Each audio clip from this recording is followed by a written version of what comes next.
अस्सलाम वालेकुम दोस्तों, कैसे हैं? तो आज मैं बात करना चाहता हूँ फैमिलिया नेल बोस्को क्या है। जो कि एक फैमिली जो कि फ़ॉरेस्ट में नेचुरल लाइफ अपने बच्चों के साथ गुजारना चाहती है, लेकिन उसका इख्तिताम जो है उससे बच्चे ले लिए गए। ये असल में इटालियन स्टेट और वालिदैन उनके दरमियान एक अदालती तनाज़ा चल रहा है। आएँ इस बात को समझते हैं और वालिदैन को बहुत कुछ सीखने को भी मिलेगा। मेरे पीछे बहुत एक नेचुरल माहौल देख रहे हैं आप, बहुत खूबसूरत। तो आज इस वाक़ये की तफसील इस खूबसूरत माहौल में।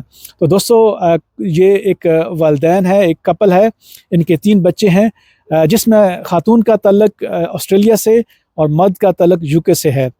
2021 में फ़ैसला करते हैं अपने 3 बच्चे जिनकी उम्रें अब इस वक्त बड़ी बेटी की 8 साल और फिर 2 जुड़वां बच्चे हैं, एक लड़की और एक लड़का जिनकी उम्रें 6 साल हैं। तो टोटल 3 बच्चों को ये 2021 में फैमिली लेके आती है।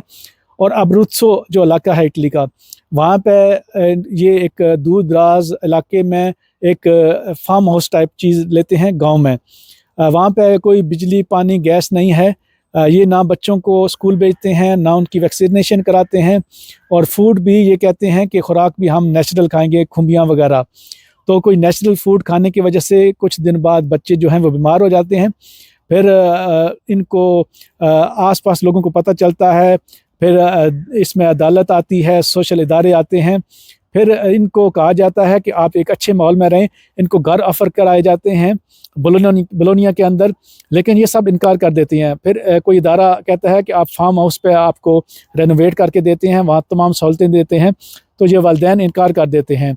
उसके बाद ये तनाज़ा शिद्दत इख्तियार कर जाता है और बच्चे जो हैं वो इनसे अदालत ले लेती है, क्योंकि ये बच्चों का जो एक मिनोरिनी का हक़ होता है, उनको तालीम, अच्छी सेहत और अच्छा माहौल देना, वो वालिदैन नहीं देते। और वालिदैन का मौक़िफ़ ये है कि हम वालिदैन हैं, हम अपने बच्चों के लिए जो बेहतर समझते हैं वही करेंगे। तो ये बात इंटरनेशनली भी और इटली के अंदर भी बहुत ज़्यादा जो है इस वक्त फैल गई है, और 3-4 साल इस तनाज़े को हो गए हैं, क्योंकि ये पहली दफ़ा इनको नोट किया गया वो 2024 में, पहले लोगों को नहीं पता था। तो अब ये अदालत में पेशियाँ हो रही हैं, दोनों तरफ से वकील जो है वो अपना मौक़िफ़ पेश कर रहे हैं।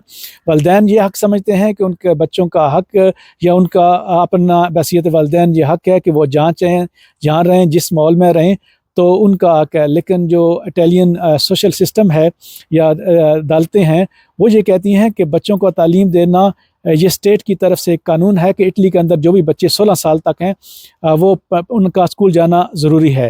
तो वालिदैन बच्चों को क्योंकि स्कूल भी नहीं भेज रहे थे, ना इनका जो मेडिकल ट्रीटमेंट करा रहे थे, ना उनके लिए जो हीटिंग सिस्टम है या पानी वगैरह उसका। तो ये तनाज़ा अभी तक चल रहा है। आगे इसके बाद इसकी क्या पेशरफ्त आती है, अदालत इसमें क्या फ़ैसला करती है। फ़िलहाल इसकी ताज़ा तरीन अपडेट ये है कि बच्चे जो हैं वो सोशल अदारों ने वालिदैन से ले लिए हैं। वालिदैन जो हैं वो इस वक्त अदालतों में उनका केस चल रहा है। बाद में इनको इटली से वापस जाने की इजाज़त दी जाती है, यहाँ रहने की इजाज़त दी जाती है, बच्चे वापस किए जाते हैं। क्या होता है इसका, ये आगे जब कोई अपडेट आएगी तो मैं बताऊंगा। फ़िलहाल फैमिलिया नेल बोस्को जो कि बहुत चर्चे हैं, मैंने कहा आपको भी अपडेट करूं। और हमारे भी जो देसी हैं वालिदैन, वो भी ख्याल रखें कि बच्चों के हकूक़ की वजह से, बच्चों की मार पीट की वजह से या उनको स्कूल ना भेजने की वजह से बच्चे आपसे लिए भी जा सकते हैं, जिस तरह के इस फैमिली से लिए। और हमारी भी कई देसियों की फैमिलियों से बच्चे लिए भी गए हैं। तो अच्छी तरह अपने बच्चों का ख्याल रखें। स्टेट के जो रूल है, रेगुलेशन है इटली के अंदर, जो कवानीन है, उनका एहतराम करें, वरना आपका भी इसी तरह हाल हो सकता है। वीडियो देखने के लिए शुक्रिया।